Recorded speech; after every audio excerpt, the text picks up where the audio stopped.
Udah, Kak. Udah. Oke, kalian bisa panggil ibu aja ya biar lebih enak gitu. Oke, langsung aja mungkin ya ke pemateriannya. Di sini Ibu akan menjelaskan mengenai penyusunan siklus akuntansi pada perusahaan jasa. Nah, tujuan pembelajaran kali ini yang pertama, menjelaskan karakteristik pada perusahaan jasa. Kedua, menjelaskan tahap pencatatan akuntansi pada perusahaan jasa. Yang ketiga, menjelaskan tahap pengikhtisaran akuntansi pada perusahaan jasa. Yang terakhir, menjelaskan tahap pelaporan akuntansi pada perusahaan jasa. Nah, sebelum kita lanjutkan, Ibu mau bertanya dulu nih, ada yang tahu nggak perusahaan jasa itu apa? Ada yang tahu nggak perusahaan jasa itu? Atau nggak contohnya nih, perusahaan jasa itu seperti apa gitu?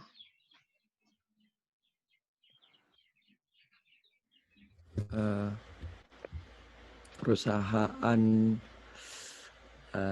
yang tidak berwujud, yang contohnya kayak guru gitu.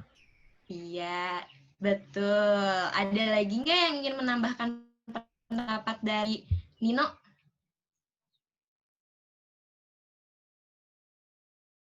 Mengenai perusahaan jasa. Mungkin langsung aja ya. Perusahaan jasa itu benar kata Nino tadi bahwa perusahaan jasa adalah perusahaan yang menawarkan suatu elemen yang sifatnya tidak berwujud, tetapi manfaatnya dapat dirasakan. Ciri-cirinya, perusahaan jasa menawarkan produk yang tidak berwujud. Jadi produknya tuh nggak nyata nih. Jadi meskipun tidak ada, tapi manfaatnya tuh dapat dirasakan gitu sama kita.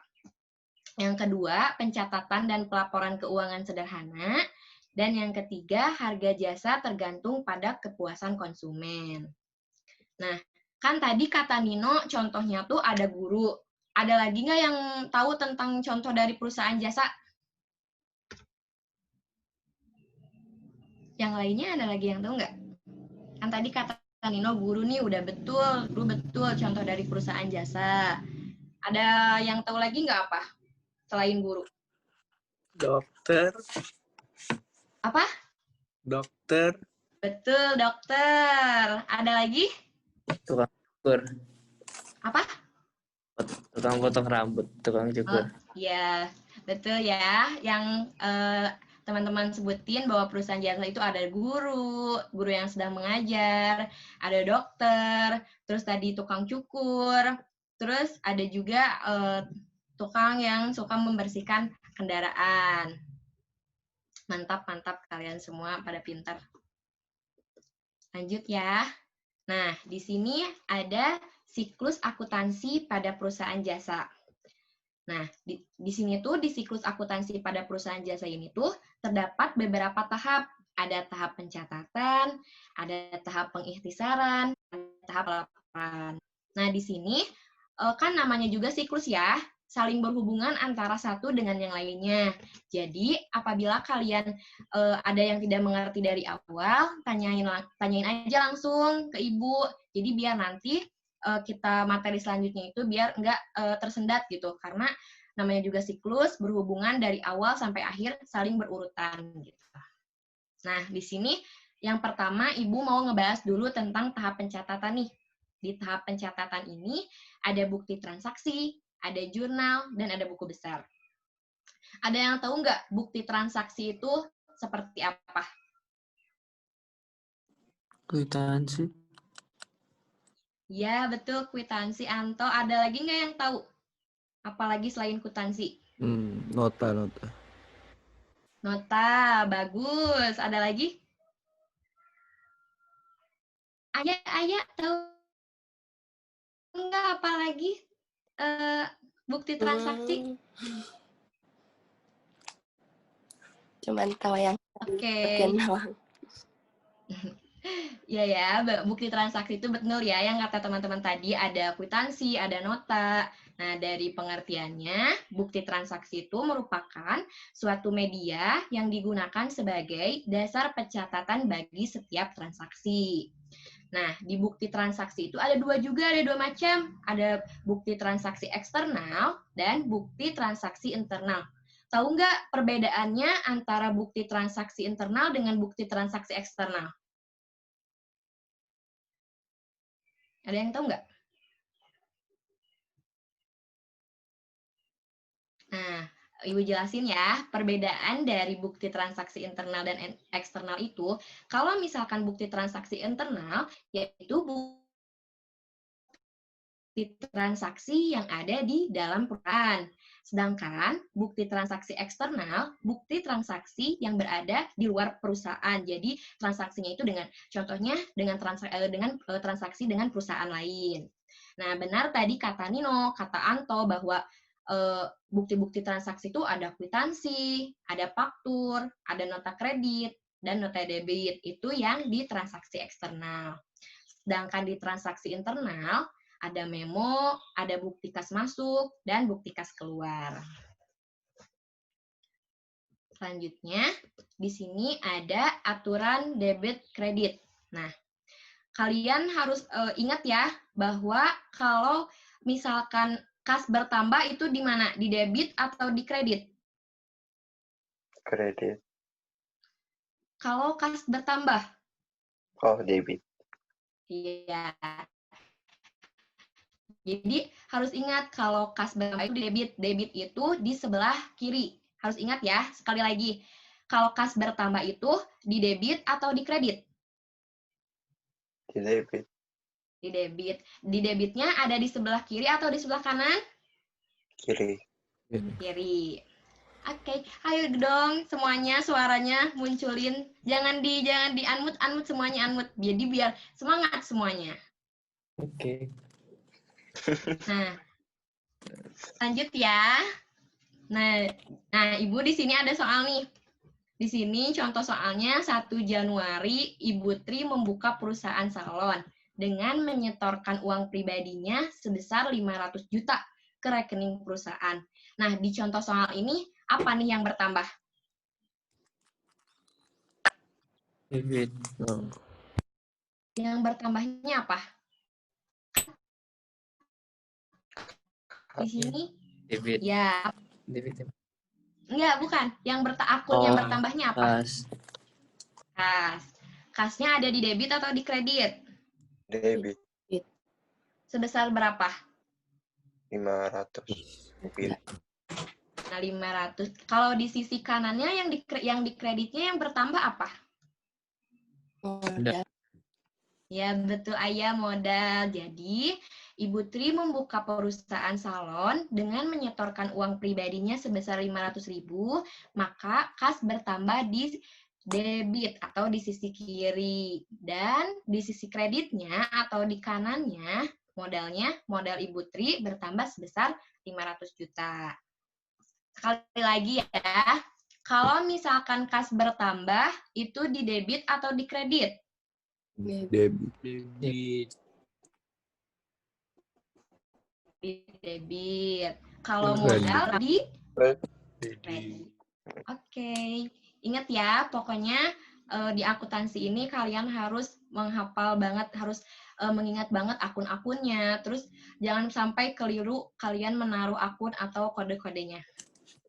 Selanjutnya. Nah, materi selanjutnya ada pengelompokan akun. Ada yang tahu nggak akun itu apa? Identitas. Identitas, betul. Ada lagi yang mau nambahin akun itu apa?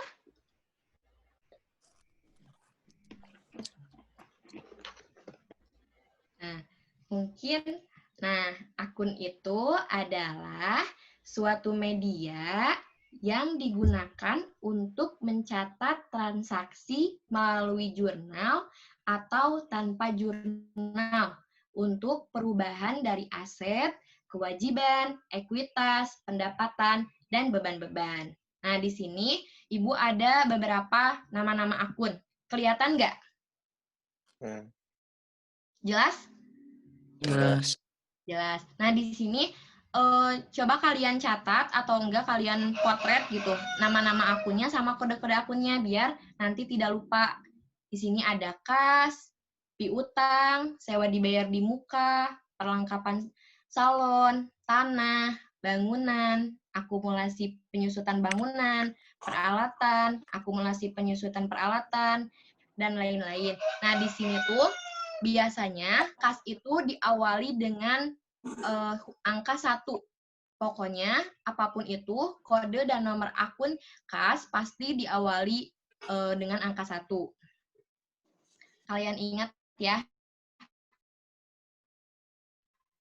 Pokoknya di akuntansi ini nama-nama akun serta kode dari nomor akunnya. Mau dicatat dulu atau mau dipotret dulu ininya nama akun sama kode nomor akunnya? Udah di Atau sudah punya? Udah ada di buku.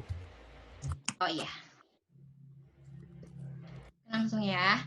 Nah, materi selanjutnya tentang jurnal umum nih. Ada yang tahu nggak jurnal umum itu apa?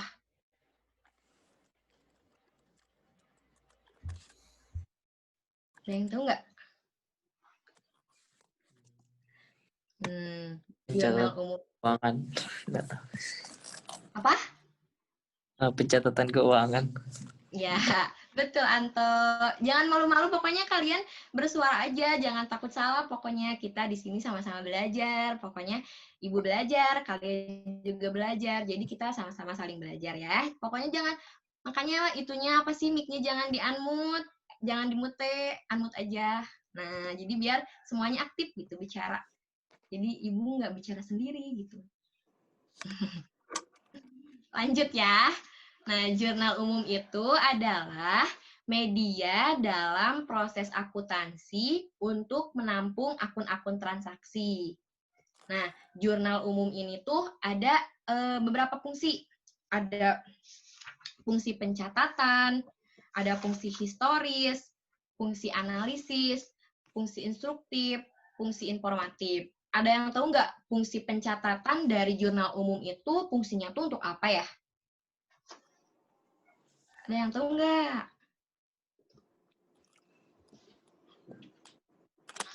Nah, jadi fungsi pencatatan di sini itu semua transaksi yang terjadi pada semua perusahaan harus dicatat sesuai dengan bukti transaksinya dan dituangkan ke dalam jurnal.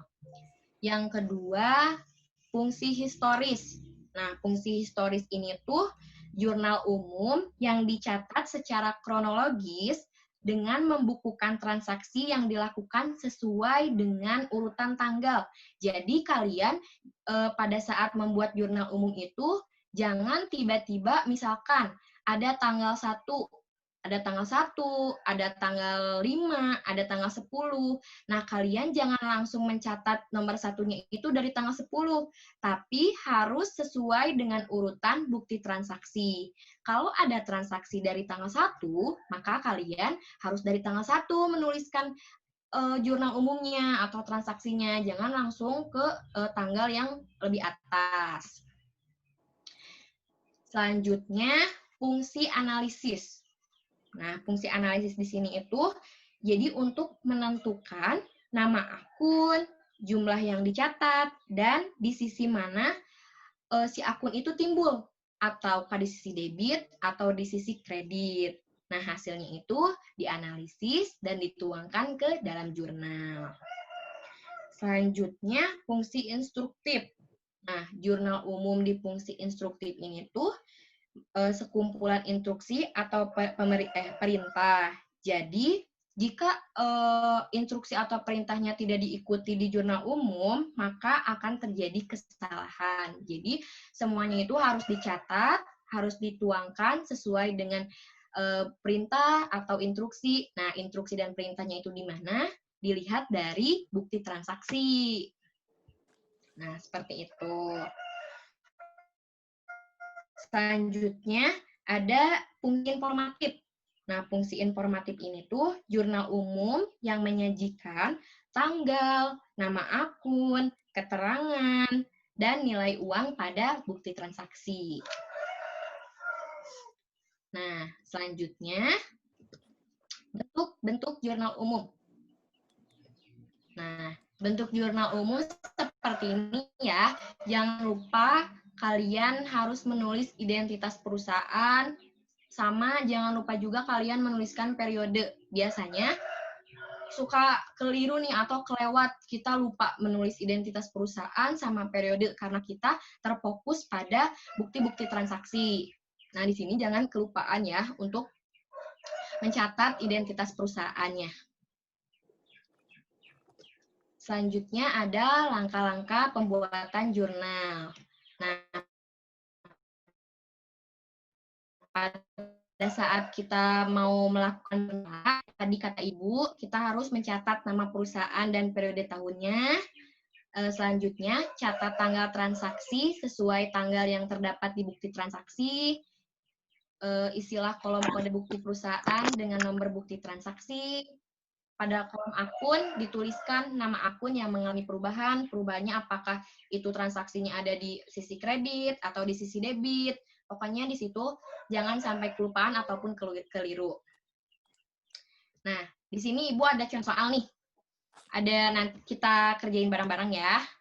Nah, di sini soalnya pada tanggal 1 Januari Pak Tono membuka bengkel mobil dengan menyetorkan uang pribadinya sebesar 50 juta ke rekening perusahaan. Nah, di sini apa nih yang timbul, yang muncul, yang bertambah? Ada yang tahu? Kas modal. Kasnya di mana? Di debit. Di debit. Sebesar berapa? 50 juta. Kalau di kreditnya? Nambah juga 50. Nah, ya betul Ayah. Nah, jadi ingat ya, kalau misalkan pada tanggal 1 Januari, Pak Tono membuka bengkel mobil dengan menyetorkan uang pribadinya, berarti kasnya nih bertambah di sisi debit. Dan apa nih yang bertambah di sisi kredit? Modalnya sebesar sama 50 juta. Tanggal 3 ada yang tahu nggak gimana? Yang lainnya ada yang tahu?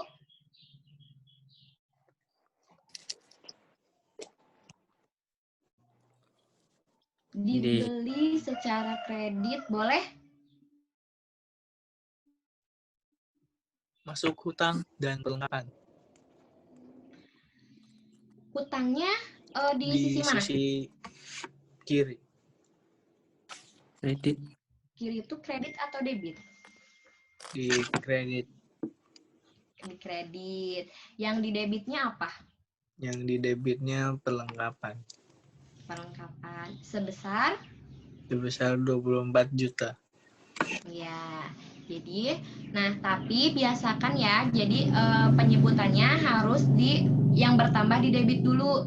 Jadi perlengkapan kantor bertambah di debit sebesar 24 juta dan utang usaha bertambah di kredit sebesar 24 juta. Biasakan penyebutannya yang di debit terlebih dahulu, biar nanti kesananya kebiasaan. Selanjutnya yang tanggal 5, ada yang bisa? Kasnya 28 juta sama Pendapatan jasa.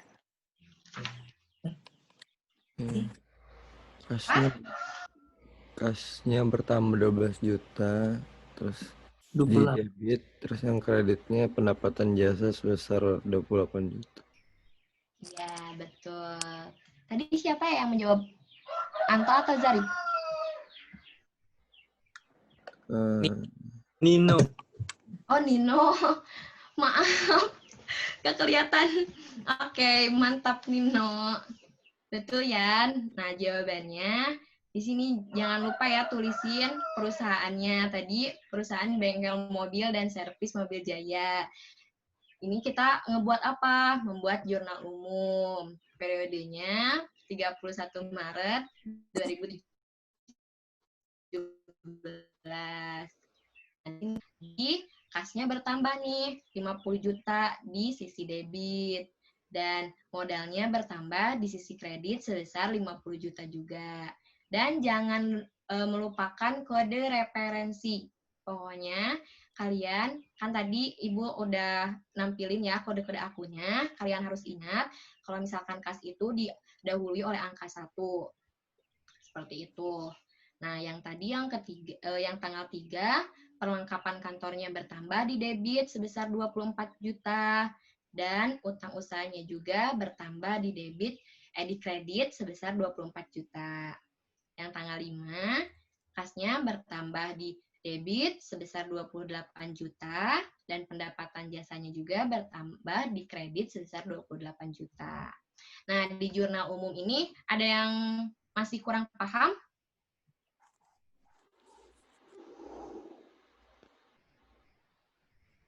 Paham semua? Kayak gini teh gimana ya jawabannya? Bisa. Paham. Paham. Mantap, pinter-pinter ya. Kelas 12-nya keren.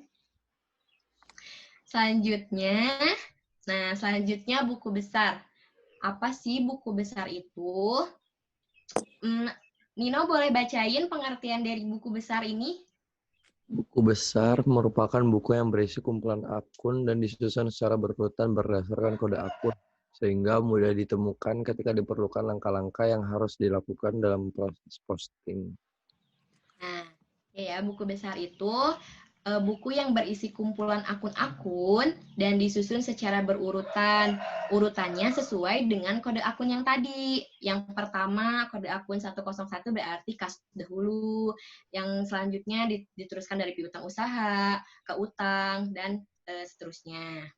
Nah, di buku besar itu ada beberapa bentuk. Kelihatan nggak bentuk-bentuk dari buku besar ini? Kelihatan. Kelihatan? Ada berapa bentuk katanya di sini? Yang dari PPT? 4. 3 bentuk. Ada berapa? Ada 3 atau 4? 4. Boleh disebutin ada apa aja ini teh? Bentuk T. bentuk 2 kolom, bentuk 3 kolom, bentuk 4 kolom. Nah, iya ya. Jadi di buku besar ini tuh kita tuh ada 4 bentuk. Ada bentuk T, ada bentuk 2 kolom, 3 kolom, 4 kolom. Nah, di sini kalian bisa memilih nih mau pakai yang bentuk apa untuk di buku besar.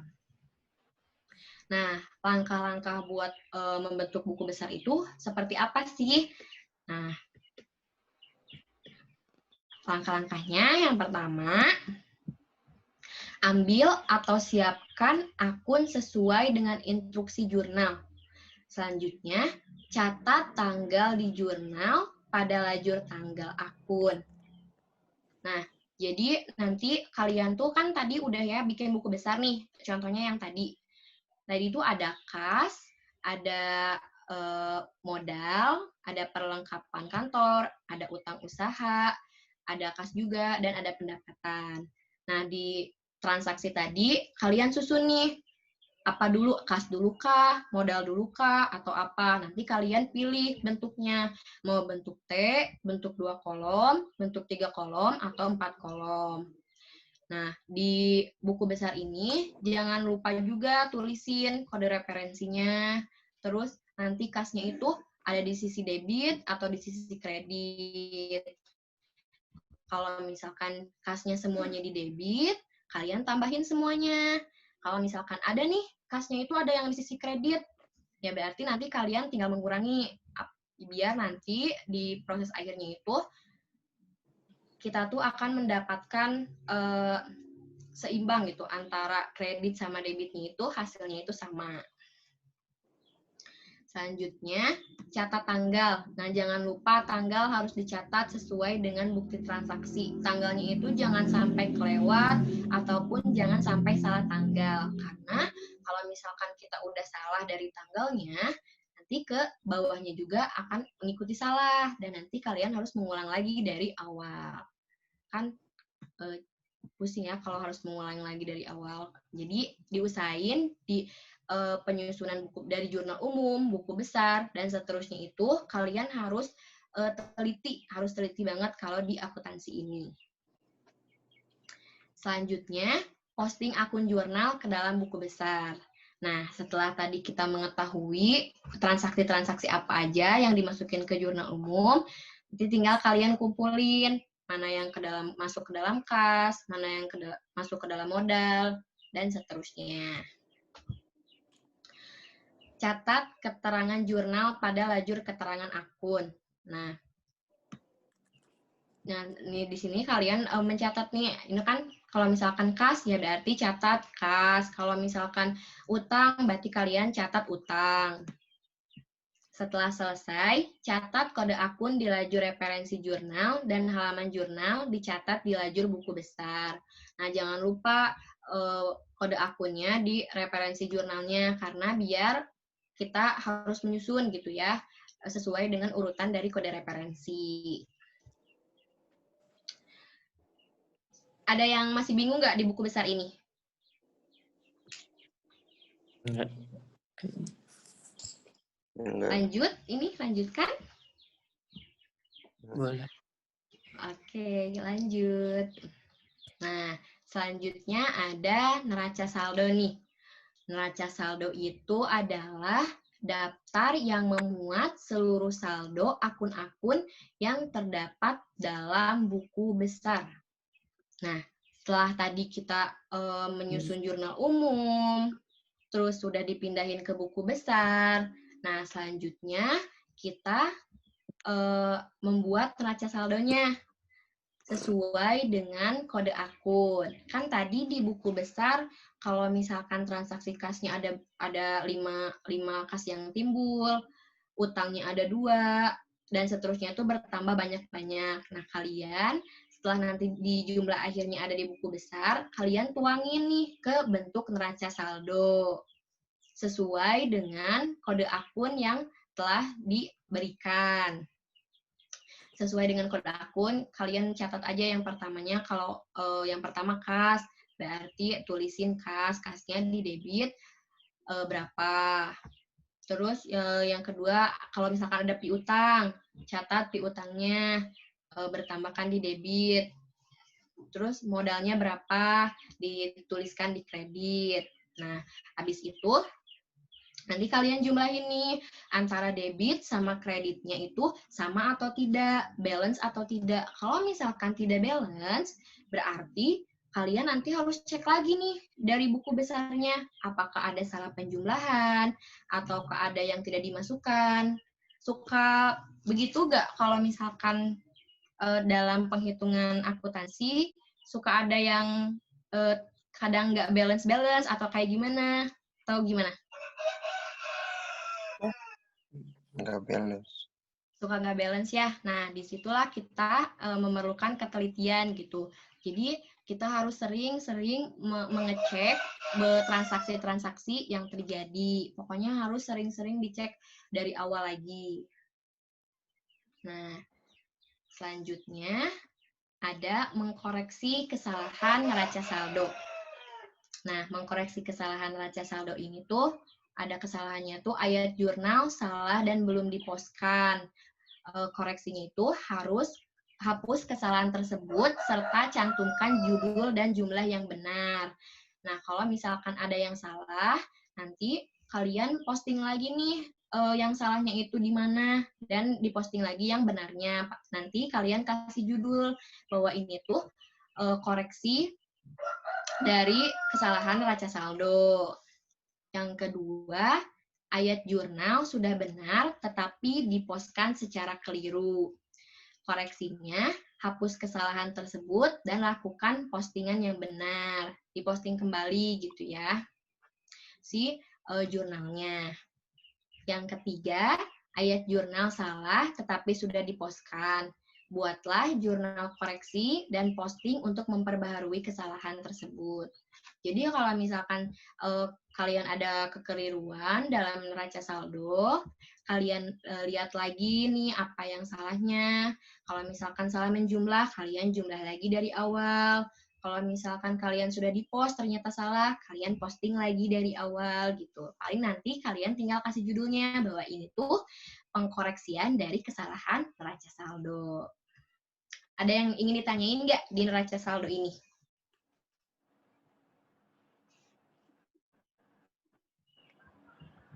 Gimana? Ada yang ingin ditanyakan?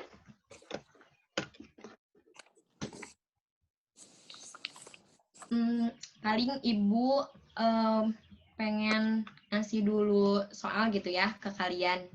Kalian coba buat dari jurnal umum, buku besar, sama neraca saldo. Takutnya kalau misalkan Ibu lanjut lagi ke materi selanjutnya, ada kesalahan dari jurnal umumnya atau buku besarnya. Nanti takut ada kekeliruan kalau misalkan Ibu terus-terusan memberikan teori. Soalnya kan akuntansi itu lebih banyaknya kita praktek, kita menghitung, kita memasukkan jurnal-jurnalnya. Nah, paling sekarang Ibu mau ngasih soal dulu, ada 5 soal. Nanti kalian kerjakan dari jurnal umum, nanti kalian coba posting ke buku besar, dan nanti terakhir di neraca saldo. Coba ya. Soalnya yang pertama, Pak Agus memulai usaha dengan nama Biro Konsultan Arsitektur Mahaputra. Pak Agus menyerahkan uang pribadinya sebesar 50 juta. Terlalu cepat nggak? Boleh diulang nggak, Kak? Oke. Tanggal 1 Desember, Pak Agus memulai usaha dengan nama Biro Konsultan Arsitektur Mahaputra.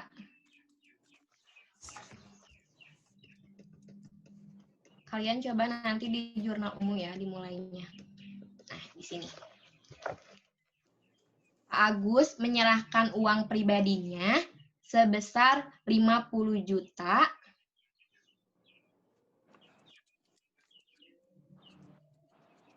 ke kas perusahaan sebagai setoran modal awal.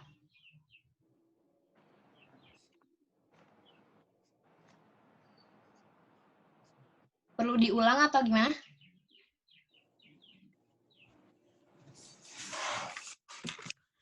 Sudah?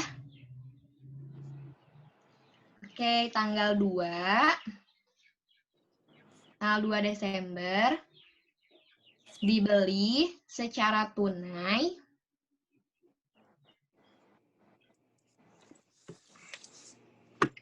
peralatan kantor seharga 2 juta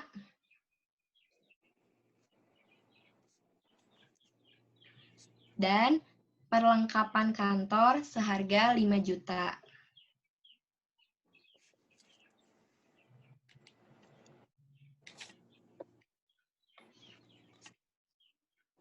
Selanjutnya, tanggal 10 dibayar gaji pegawai sebesar 480.000.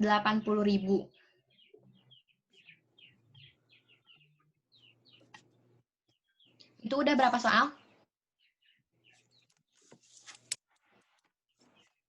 Kak, tadi yang nomor 3. yang 3 Desember apa, Kak? Yang 10 2 Desember. Yang 3, yang tanggal 3. Tanggal 3. Coba soal dibeli secara tunai peralatan kantor seharga 2 juta dan perlengkapan seharga 5 juta.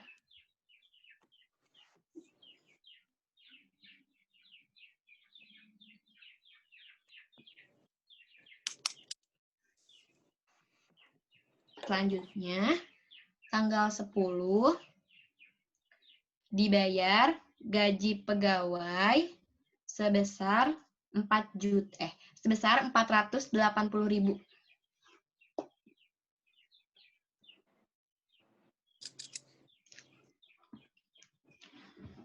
Selanjutnya, tanggal 12, Pak Agus mengambil kas untuk keperluan pribadi sebesar 600.000. Tanggal 18, Pak Agus. Yang mana nih, No? Yang terakhir. Yang terakhir, Pak Agus mengambil kas untuk keperluan pribadi sebesar 600.000. 600.000. Ya.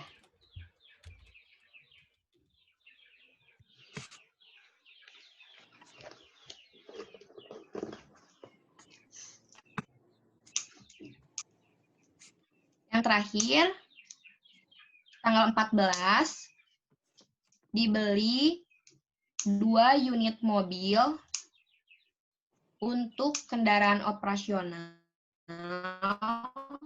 seharga 30 juta secara tunai. Seharga 30 juta. Ya.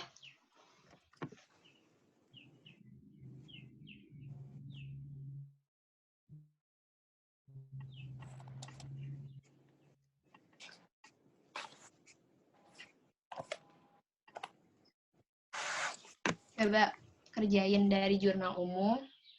Nanti kita periksa sama-sama, nanti kita bikin buku besarnya dan dituangin ke neraca saldonya. Coba. Yang tadi gajinya berapa, Kak? Yang tadi gajinya 480.000.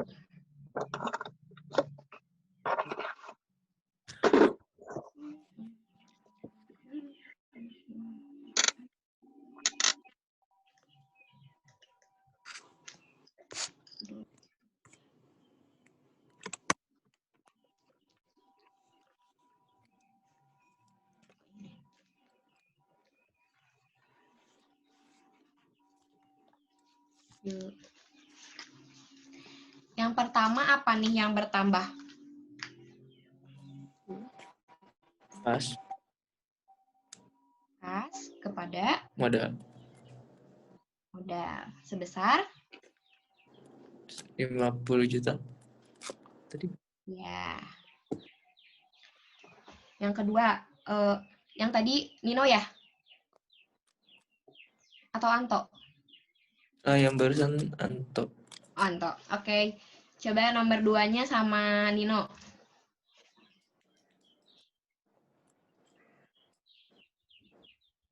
Yang dibeli secara tunai peralatan kantor seharga 2 juta dan perlengkapannya seharga 5 juta. Apa nih yang terjadi di jurnal umumnya?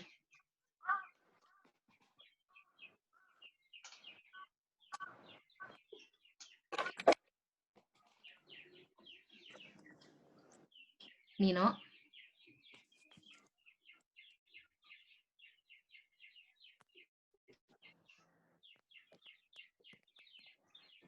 Nino tahu nggak apa transaksi apa di jurnalnya yang terjadi pada tanggal 2 Desember?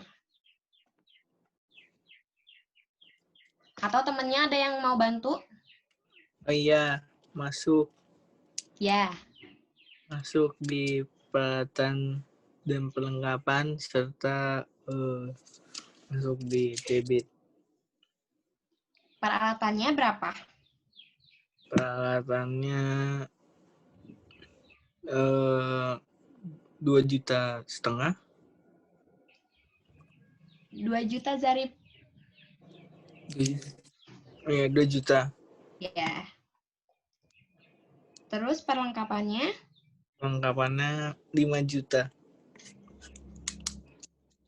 Yang di kreditnya apa? Yang di kreditnya perlengkapan dan peralatan.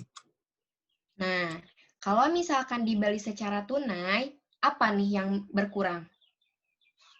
Yang berkurang debit. Bukan.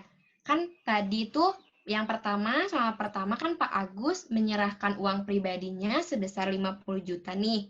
Yang bertambah tadi apa aja? Kas sama modal kan? Iya.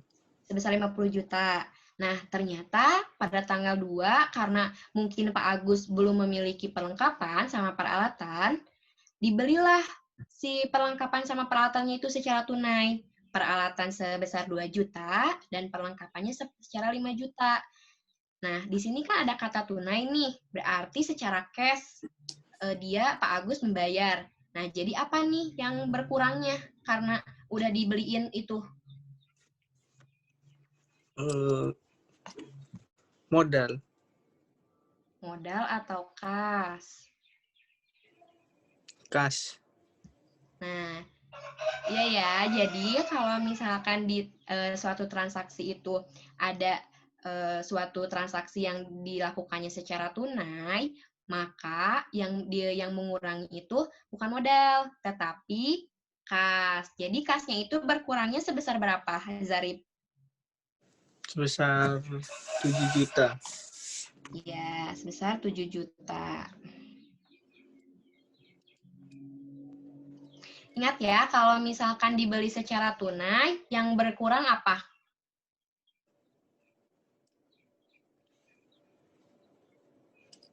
Kas. Iya.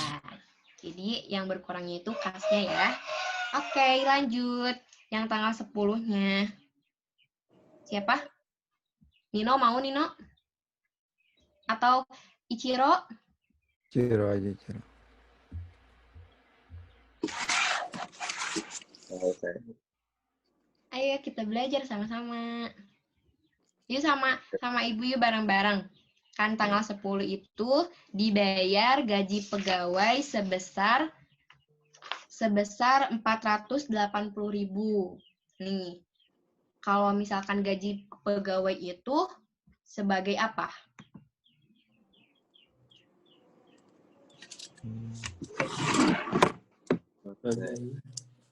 Debit. Sebagai apa? Debit. Akunnya yang muncul apa? Kalau dibayar gaji pegawai, jadi kalau dibayar gaji pegawai itu akun yang munculnya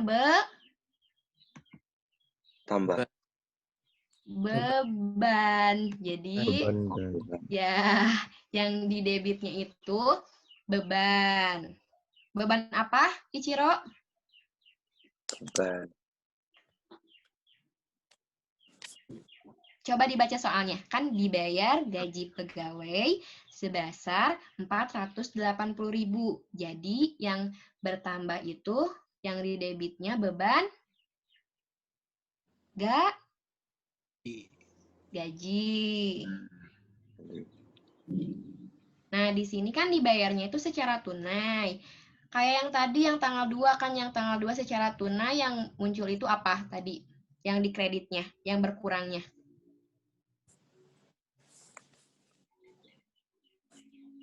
Ada yang tahu, ada yang bisa bantu Ichiro? Kas. Nah, iya Kas. Jadi, tanggal 10 akun yang timbulnya beban gaji ke Kas. sebesar Besar. Sebesar tadi kas. sebesar berapa tadi membayar gajinya? 480. Iya, 480.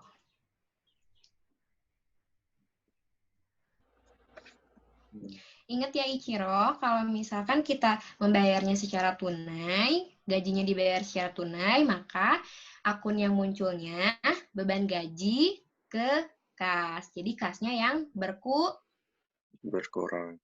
ya. Oke. Yang terakhir boleh Nino. Nino belum nih. 18. Yang tanggal 12-nya. Tanggal 12.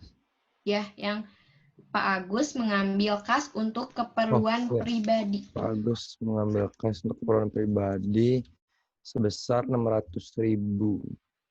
Berarti Munculnya. berkurang di kas sama modal. Nah, kalau misalkan di sini ada Pak Agus mengambil kas untuk keperluan pribadi. Kalau misalkan keperluan pribadi itu ada akun berbeda dengan modal, berbeda dengan kas, tapi ada akun yang berdiri sendiri, yaitu akun Pripe. Nah, itu termasuk ke dalam transaksi jikalau suatu perusahaan mengambil keperluan kasnya untuk keperluan pribadi. Nama akun yang timbulnya itu Price atau Pripe. Price-nya bertambah atau bertambahnya di mana? Di debit atau berkurang? Di debit atau di kredit? Di debit. Di debit sebesar? 600.000. Ya, yang di kreditnya apa? Kas. Kasnya. Betul.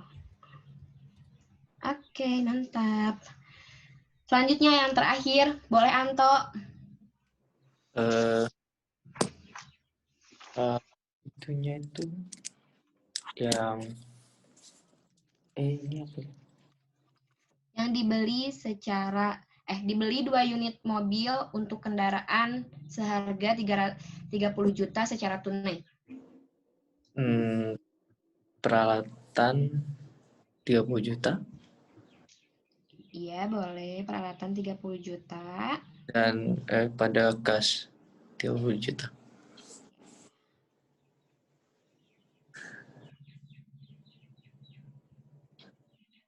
Coba kalian jumlahin. Sama nggak antara debit sama kreditnya? Coba.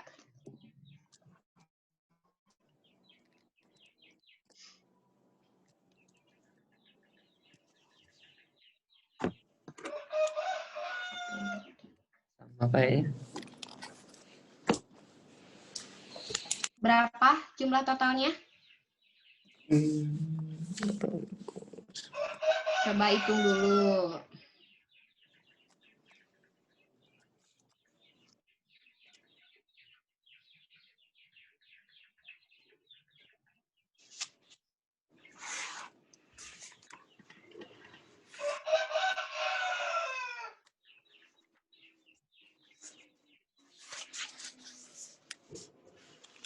Ada yang udah?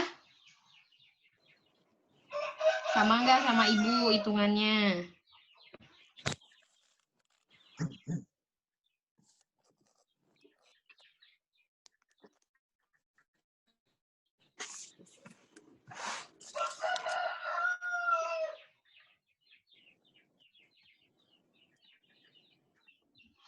Berapa? Ada yang udah? Anto, Nino, Zarif, Ichiro, Aya?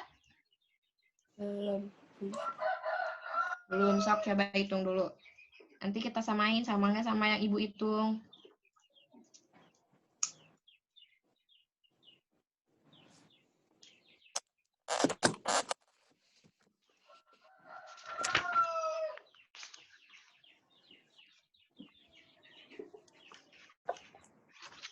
Anto udah?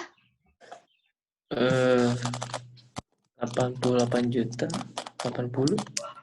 Iya, betul. Jadi, balance kan? Balance. Balance. Nah, kalau balance kayak gini suka seneng nggak? Ya. Seneng. Seneng ya, kita udah dari awal udah menghitung, terus kita udah masukin akunnya, dan ternyata di akhir perhitungan kita benar atau balance sama antara debit sama kreditnya. Nah, kan udah nih ya. Iya, Ibu kelewatan nih kode referensinya belum dicatetin. Kalau kas itu kode referensinya berapa? 101. Iya. Ya, 101. Kalau modal? Modal itu 301. Ya, 301. Kalau peralatan? 114. 114 atau 113? Peralatan kan 114. 4.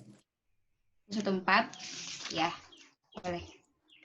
114. Kalau perlengkapan? 503. Berapa? Peralatan. Ya, peralatan berapa kode referensinya? 104. Berapa, Ayah? Gak jelas. 503. Perlengkapan. Ya, perlengkapan. Coba dilihat lagi di ini. 104. Nah, iya.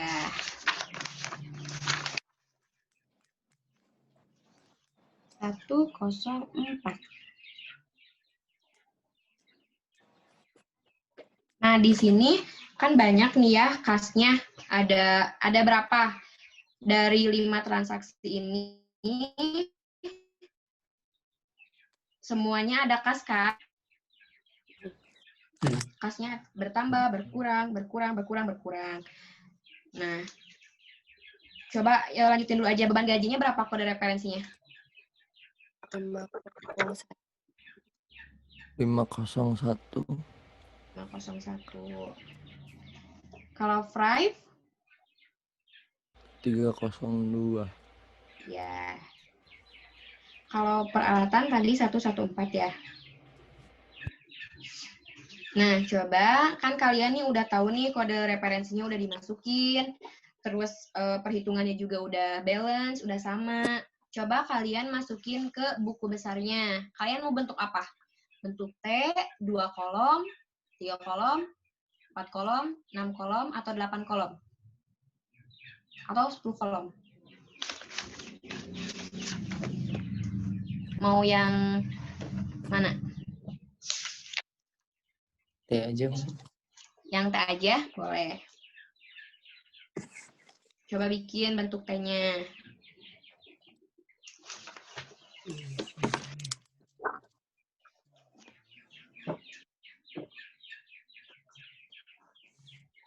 Bentuk T. Yang pertama apa dulu? Yang sesuai dengan kode referensi? Kas. Pas. Kas dulu. Tulis ya, kas. Tanggalnya jangan lupa, tanggal berapa aja yang ada di jurnal umum transaksi pada kas.